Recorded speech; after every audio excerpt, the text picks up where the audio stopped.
بسم اللہ الرحمن الرحیم۔ سید الشہداء حضرت امام حسین جب اپنے نانا خیر البشر حضرت محمد مصطفیٰ صلی اللہ علیہ وآلہ وسلم کی یاد میں مغزونہ مغموم رہنے لگے تو اللہ پاک نے آپ کو حضرت علی اکبر سے نوازا۔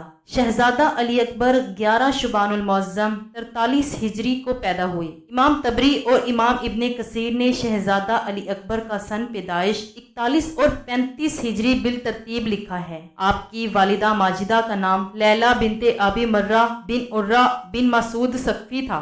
آپ کے نانا حجاز میں ایک عظیم شخصیت سے پہچانے جاتے تھے۔ حضرت علی اکبر نہ صرف ہم شکل مصطفیٰ تھے بلکہ آپ چال ڈھال، حسن اخلاق اور بول چال میں بھی آپ پیغمبر خدا صلی اللہ علیہ وآلہ وسلم کے مشابہ تھے۔ مدینہ کے باسی آپ کو دیکھ کر نبی کریم صلی اللہ علیہ وآلہ وسلم کا گمان کرتے تھے۔ مدینے میں جب بھی کسی کو حضور کی یاد ستاتی تو علی اکبر کا دیدار کرنے چلا آتا تھا۔ نواسہ رسول حضرت امام حسین کے اس قول سے حضرت علی اکبر کی عظمت و مقام کا بخوبی اندازہ لگایا جا سکتا ہے۔ آپ اکثر فرمایا کرتے تھے کہ ہم جب بھی رسول خدا صلی اللہ علیہ وآلہ وسلم کی زیارت کے مشتاق ہوتے ہیں تو ہم علی اکبر کے چہرے کی طرف نگاہ کیا کرتے، کیونکہ میرا بیٹا رسول خدا کے ساتھ بہت زیادہ مشابہت رکھتا ہے۔ ایک دفعہ ایک بوڑھا اجمی شخص حضرت امام حسین کی بارگاہ میں حاضر ہوا اور حضور صلی اللہ علیہ وآلہ وسلم کے دیدار کو یاد کر کے رونے لگے۔ آپ نے اپنے شہزادہ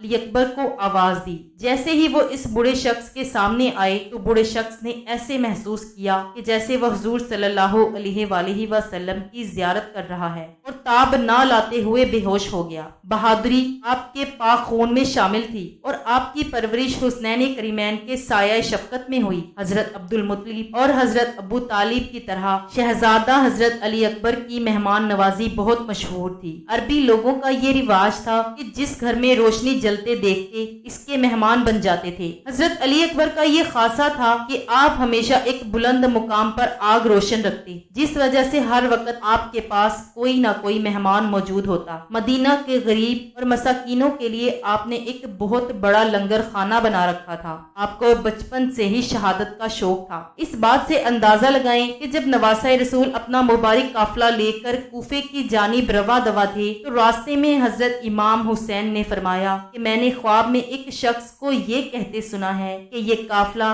اپنے مقتل گاہ کی طرف بڑھ رہا ہے۔ قربان جاؤں میں شہزادہ علی اکبر پر۔ جب انہوں نے یہ سنا پوچھنے لگے، بابا کیا ہم حق پر نہیں ہیں؟ حضرت امام حسین فرمانے لگے، بے شک، کیوں نہیں بیٹا۔ شہزادہ علی اکبر نے پھر جو جواب دیا وہ تاریخ کی کتابوں میں سنہری حروف سے درج ہے۔ آپ فرمانے لگے، جب ہم حق پر ہیں تو پھر ہماری شہادت بھی یقینی ہے، مرنے سے کوئی خوف نہیں ہے۔ چونکہ حضرت علی اکبر کی آواز مبارک بھی نبی کریم صلی اللہ علیہ وآلہ وسلم کے ساتھ ملتی تھی، اس لیے نواسہ رسول حضرت امام حسین اکثر اپنے بیٹے علی اکبر کو ہی اذان دینے کا حکم دیتے تھے۔ اسی طرح کربلا کے وحشت ناک صحرا میں 41 ہجری 10 محرم الحرام کی صبح کو حضرت امام حسین نے اپنے شہزادے علی اکبر کو اذان دینے کا کہا۔ ایسی اذان جو کہ کبھی پہلے زمین و آسمان کے باسیوں نے نہ سنی ہوگی۔ ہوائیں معطر ہونے لگی، پہاڑ ہلنے لگے، لیکن پھر بھی شکی قلب لشکر کو ندامت محسوس نہیں ہوتی۔ دنیا کے طالب ان بدبختوں کے دل نہیں لرزے۔ اذان ختم ہوتی ہے، نماز ادا کی جاتی ہے۔ بنی ہاشم کے شیروں میں سب سے پہلے حضرت علی اکبر ہی اجازت مانگتے ہیں کہ میں میدان میں سب سے پہلے جاؤں گا۔ جیسے ہی ہم شکل پیغمبر بارگاہ حسینی میں حاضر ہوتے ہیں، کہتے ہیں، ابا جان اب مجھے اجازت دیجیے۔ حضرت امام حسین نے آپ کی پیشانی پر الوداع بوسہ ثبت کرتے ہوئے جوائے سال بیٹے کو سینے سے لگایا اور بیٹے کو حسرت بھری نظروں سے دیکھا اور دعائیں دے کر مقتل کی طرف روانہ کیا۔ بیٹا جاؤ، اللہ کی راہ میں اپنی جان کا نذرانہ پیش کرو۔ علی اکبر شیر کی طرح میدان جنگ میں آئے۔ سراپائے پیکر حسن، سراپائے پیکر جمال، مصطفیٰ مجتبیٰ صلی اللہ علیہ وآلہ وسلم کی تصویر کامل یزیدی لشکر سے نبرد آزما تھے۔ جب حضرت علی اکبر میدان جنگ میں جا رہے تھے تو فرما رہے تھے، میں علی حسین ابن علی ہوں، رب کعبہ کی قسم ہم ہی رسول خدا کے نزدیکی ہیں۔ امام ابو الفرج اصفہانی اس طرح روایت نقل کرتے ہیں کہ علی اکبر جب میدان جنگ میں جاتے ہیں تو امام علی مقام حضرت حسین فرماتے ہیں، اے اللہ گواہ رہنا، ابھی جو جوان میدان میں گیا ہے وہ تمام لوگوں میں سب سے زیادہ رسول خدا سے مشابہ ہے، اسے جلد سے جلد اپنے نانا رسول خدا کے ہاتھوں جام کوثر سے سیراب کرنا۔ نواسہ رسول حضرت امام حسین مقتل کی طرف بڑھے کہ اپنے بیٹے کی جنگ کا نظارہ کریں، وہ دشمن پر کس طرح جھپٹتا ہے، لیکن لشکر یزید میں اتنا گرد و غبار چھایا ہوا تھا کہ امام علی مقام داد شجاعت دیتے ہوئے علی اکبر کو نہ دیکھ سکے۔ امام علی مقام آرزو مند تھے کہ دیکھیں میرا بیٹا کس طرح راہ حق میں استقامت کا کوہگراں ثابت ہوتا ہے، کس طرح یزیدی لشکر پر وار کرتا ہے۔ شجاعت حیدری کے پیکر علی اکبر برق راد بن کر یزیدی عساکر پر حملہ کر رہے تھے، صفیں کی صفیں الٹ رہے تھے۔ لشکر یزید جس طرح دوڑتا امام علی مقام سمجھ جاتے کہ علی اکبر اس طرف داد شجاعت دے رہا ہے۔ اس طرح سمتوں کا تعین ہوتا رہا، یزیدی سپاہی وسال جہنم ہوتے رہے، علی اکبر مردانہ وار جنگ کر رہے تھے، 3 دن کے پیاسے تھے، گرد و غبار سے فائدہ اٹھا کر گھوڑے کی ایڑی لگا کر واپس آئے، عرض کی ابا جان اگر ایک گھونٹ پانی مل جائے تو تازہ دم ہو کر بدبختوں پر حملہ کروں۔ فرمایا بیٹا میں تمہیں پانی تو نہیں دے سکتا، میری زبان کو چوس لو۔ امام علی مقام رضی اللہ عنہ کی اپنی زبان خشک ہے، امام علی مقام نے اپنی زبان مبارک علی اکبر کے منہ میں ڈال دی کہ بیٹا اس طرح نانا جان اپنی زبان میرے منہ میں ڈالا کرتے تھے، شاید وہ میرے منہ میں اپنی زبان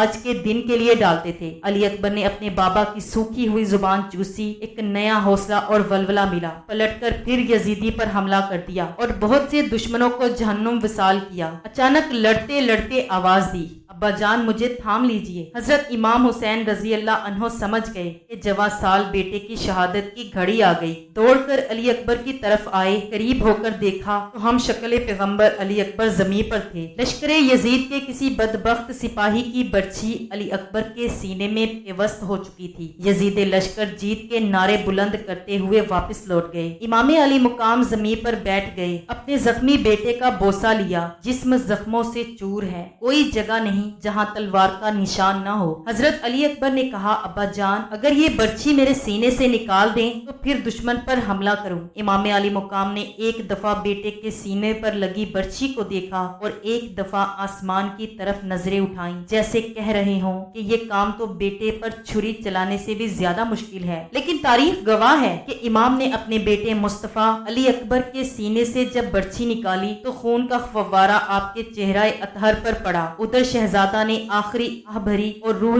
قفص انصری پر پرواز کر گئی۔ راوی لکھتے ہیں کہ 10 محرم کے دن حضرت امام حسین کی عمر مبارک 56 برس 5 ماہ اور 5 دن تھی، اور کوئی بھی بال سر مبارک پر اور داڑھی مبارک کا سفید نہ تھا، لیکن جب جوان بیٹے علی اکبر کا جسد مبارک بازوؤں میں سمیٹا تو سر مبارک اور ریش مبارک کے سارے بال سفید ہو گئے۔ جوان بیٹے کی شہادت نے باپ کو غم سے نڈھال کر دیا تھا۔ امام ابن عساکر نے سیدنا حضرت امام حسین سے روایت کی ہے کہ حضور صلی اللہ علیہ وآلہ وسلم نے فرمایا گویا کہ میں ایک سفید داغوں والے کتے کو دیکھ رہا ہوں جو میرے اہل بیت کے خون میں منہ مار رہا ہے۔ اسی طرح محمد بن عمرو سے روایت ہے کہ ہم سیدنا حسین کے ساتھ کربلا میں موجود تھے کہ جب شمر کا سینہ ننگا ہوا تو نواسہ رسول فرمانے لگے رسول اللہ صلی اللہ علیہ وآلہ وسلم نے فرمایا تھا کہ میں اس سفید داغوں والے کتے کی طرف دیکھ رہا ہوں جو میرے اہل بیت کے خون میں منہ مار رہا ہے، اور شمر برس کے داغوں والا تھا۔ اب ناظرین آپ خود فیصلہ کریں کہ کیا لشکر یزیدی میں شامل کسی بھی شخص کو انسان کہا جاتا ہے؟ اللہ اکبر، کیسے کیسے ظلم ہوئے کربلا میں۔ لاکھوں سلام ہو جناب حضرت علی پر، کروڑوں درود و سلام حضرت صلی اللہ علیہ وآلہ وسلم